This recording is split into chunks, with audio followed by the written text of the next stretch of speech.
21వ కీర్తన మొదటి 6 వచనాలు ఉత్తర ప్రత్యుత్తరంగా చదువుకుందాం. యెహోవా రాజు నీ బలమును బట్టి సంతోషించుచున్నాడు, నీ రక్షణను బట్టి అతడు ఎంతో హర్షించుచున్నాడు.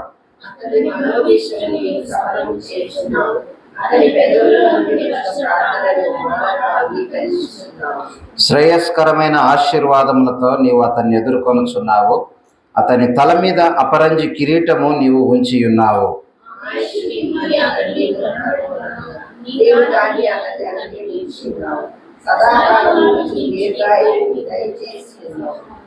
నీ రక్షణ వలన అతనికి గొప్ప మహిమ కలిగెను, గౌరవ ప్రభావములను నీవు అతనికి ధరింపజేసి ఉన్నావు.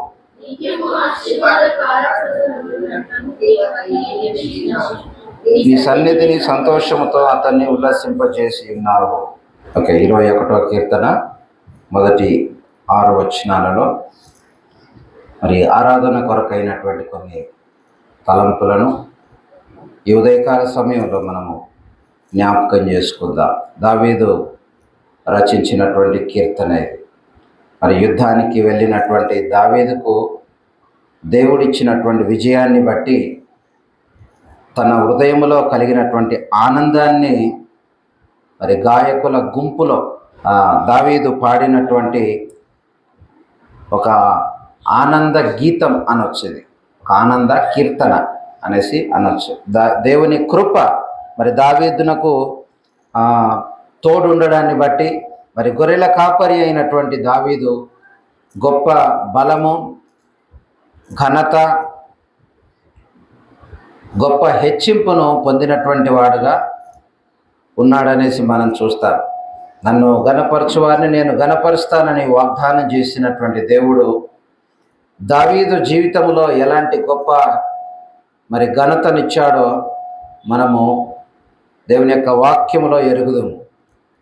సో దీన స్థితిలో నుండి ఉన్నతమైనటువంటి ఒక స్థితిలోనికి దేవుడు అతన్ని తీసుకొని వచ్చాడు.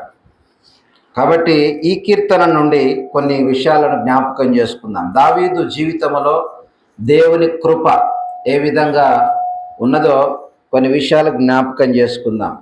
కృప అని అంటే ఏంటిది అంటే అభాగ్యులమైనటువంటి మన ఎడల దేవుని యొక్క అనుగ్రహమే కృప.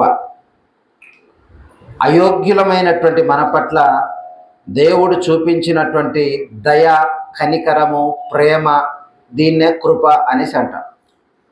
మనము యోగ్యులము కాదు, అయినా దేవుడు మనల్ని ప్రేమించాడు, అయినా ఆయన మన పైన దయ చూపించాడు, దాన్నే కృప అనేసి అంటున్నాం. కాబట్టి దేవుని వాక్యం సెలవిస్తుంది ఏంటంటే ఎఫెసీ 2:8-9 వచనాలలో మీరు కృప చేతనే రక్షింపబడి ఉన్నారు. ఇది మీ వలన కలిగినది కాదు, మీ క్రియల వలన కలిగినటువంటిది కాదు. మీరు కేవలం కృపచేతనే, విశ్వాసము ద్వారానే మీరు రక్షించబడ్డారు అని దేవుని యొక్క వాక్యం సెలవిస్తూ ఉంటున్నది. ఈరోజు మనం పొందినటువంటి రక్షణ అది దేవుడు ఇచ్చినటువంటి కృప. ఆయన కృప చేత, ఆయన దయ చేత మనల్ని జ్ఞాపకం చేసుకున్నాడు. మనము పాపులమై ఉండగానే, దేవునికి దూరస్థులముగా ఉన్నప్పుడు, ఆయనకు శత్రువులుగా ఉన్నప్పుడు, మన పాపముల చేత, మన అపరాధముల చేత మనం చచ్చిన స్థితిలో ఉన్నటువంటి ఆ సమయంలో దేవుడు కరుణా సంపన్నుడై తన యొక్క కృప చేత మనల్ని రక్షించాడు, విమోచించాడు. ఆయన కృప ఎంత ఉన్నతమైనటువంటిదో దేవుని యొక్క వాక్యాల్లో నుండి మనం చూస్తాం. సో ఇక్కడ దావీదు విషయంలో కూడా అలాంటి కృపను మనం చూస్తూ ఉంటున్నాం. 89వ కీర్తన 17వ వచనం, వారి బలమునకు అతిశయాస్పదము నీవే, నీ దయచేతనే మా కొమ్ము హెచ్చింపబడుచున్నది అని రాయబడ్డది. మనం ఎలా హెచ్చించబడతామో, దేవుని యొక్క దయ హెచ్చించబడాలన్నా, ఏ స్థితిలో మనం ఉండాలన్నా, ఉన్నతమైన స్థానంలో ఉండాలన్నా దేవుని యొక్క దయ కావాలి. దేవుని యొక్క దయ, కనికరము మన పట్ల ఉండాలి. సో నా దేవుడు మరి తన కృపతో నన్ను కలుసుకున్నాడు అనేసి 59వ కీర్తనలో చూడండి. 59వ కీర్తన 10వ వచనంలో నా దేవుడు తన కృపలో నన్ను కలుసుకొనెను అని రాయబడ్డది. నా దేవుడు తన కృపలో నన్ను కలుసుకొనెను. కృప, దేవుని యొక్క కృప ఉంటేనే ఈరోజు మనం ఏదైనా చేయగలుగుతాం. దావీదు అంతగా దేవుని యొక్క కృపను అనుభవించాడు. రైట్. కాబట్టి ఈ 21వ కీర్తనలో మరి దేవుని కృప వలన దావీదునకు కలిగినటువంటి ఆధిక్యతలు ఏంటియో, ఆశీర్వాదాలు ఏంటియో కొన్ని మనకు చెప్పబడ్డాయి. వాటిని చూద్దాం. 21వ కీర్తనలో నుంచి మనం చదివినటువంటి 21వ కీర్తనలో నుంచి చూసినట్లయితే, మొదటిది, దావీదు దేవుని యొక్క దివ్యమైనటువంటి ఆశీర్వాదాలు పొందాడు అనేసి అక్కడ 3వ వచనంలో మనం చూస్తాం. శ్రేయస్కరమైన ఆశీర్వాదములతో నీవు అతన్ని ఎదుర్కొనుచున్నావు అని రాయబడ్డది. శ్రేయస్కరమైనటువంటి ఆశీర్వాదాలు, దివ్యమైనటువంటి ఆశీర్వాదాలు, దీవెనలు దావీదు దేవుని నుండి పొందుకున్నాడు.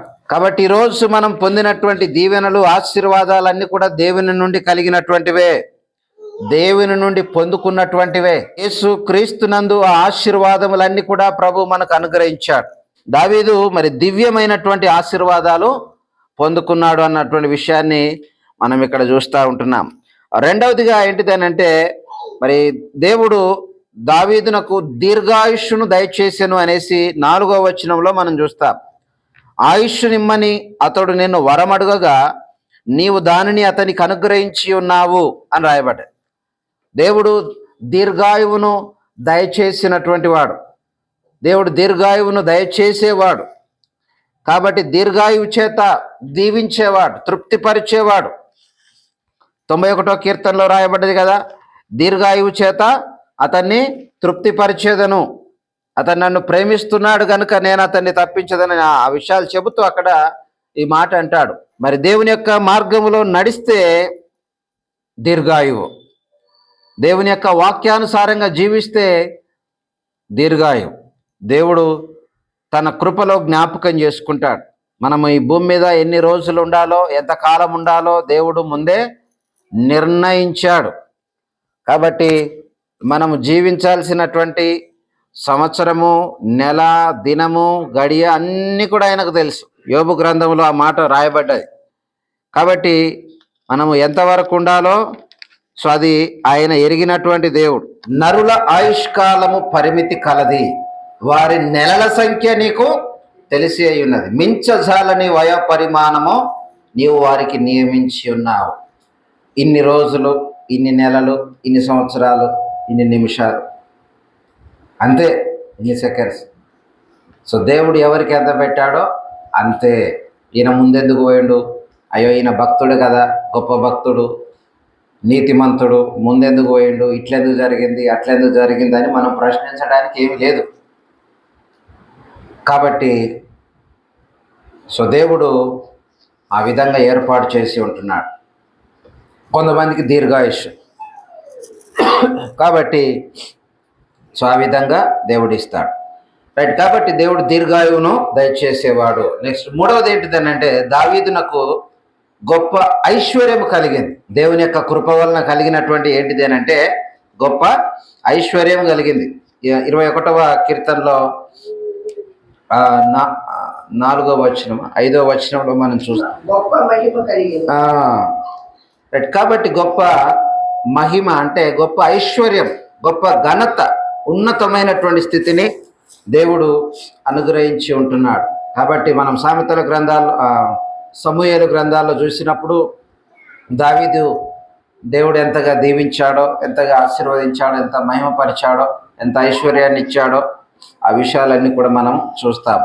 కాబట్టి దావీదునకు గొప్ప ఐశ్వర్యము కలిగింది. నెక్స్ట్ 4వది, దావీదునకు గౌరవ ప్రభావములు కలిగాను అనేసి మరి అక్కడే 5వ వచనంలో మనం చూస్తూ ఉంటాం. గౌరవ ప్రభావములను నీవు అతనికి ధరింపజేసి ఉన్నావు. కాబట్టి గౌరవ ప్రభావములను, ఘనతను మరి దేవుడు ఇచ్చాడు.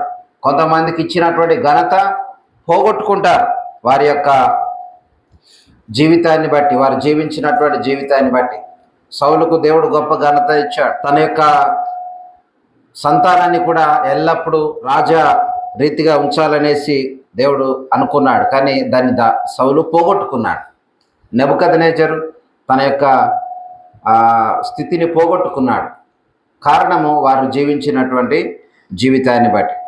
కాబట్టి దావీదు దేవుణ్ణి గణపరిచినప్పుడు దేవుడు అతన్ని గణపరిచాడు అన్న విషయాలను చూస్తాం. రైట్. కాబట్టి ఇది దావీదు గొప్పతనం ఏం కాదు. దీన స్థితిలో ఉన్నటువంటి ఆయన పట్ల దేవుడు కృప చూపించాడు. కాబట్టి ఆ విధంగా అతన్ని గణపరిచాడు.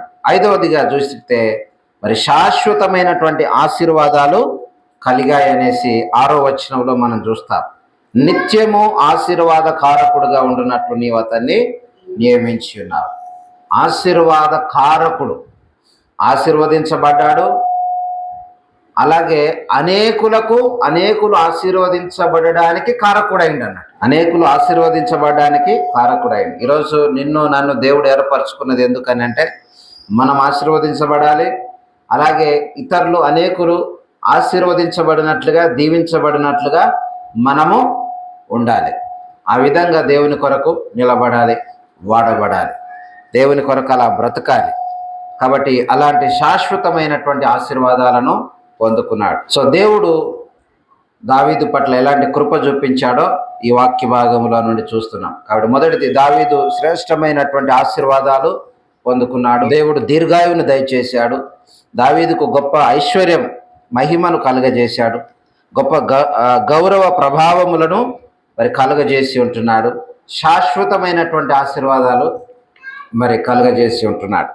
అలాగే మన జీవితంలో కూడా దేవుడు చూపినటువంటి కృపను బట్టి, యేసు క్రీస్తునందు దేవుడు మనకిచ్చిన ఆశీర్వాదాలు, ఘనత, గొప్పతనము, మనం పోగొట్టుకున్నటువంటి మహిమను తిరిగి ఆయన మరలా మనకు ఇచ్చాడు కదా. ఏ భేదం లేదు, అందరూ పాపం చేసి దేవుడు అనుగ్రహించే మహిమను పొందలేకపోతున్నారు. పాపం వల్ల మహిమ పోయింది, కానీ యేసు క్రీస్తు ద్వారా మరలా తిరిగి ఆ మహిమ మనకు అనుగ్రహించబడ్డది. కాబట్టి ఆ కృప కొరకై కృతజ్ఞతలు చెల్లిస్తూ ఆరాధన చేద్దాం. తల వంచండి, మనల్ని మనం ప్రభు హస్తాలకు అప్పగించుకుంటూ ఆరాధించుదాం.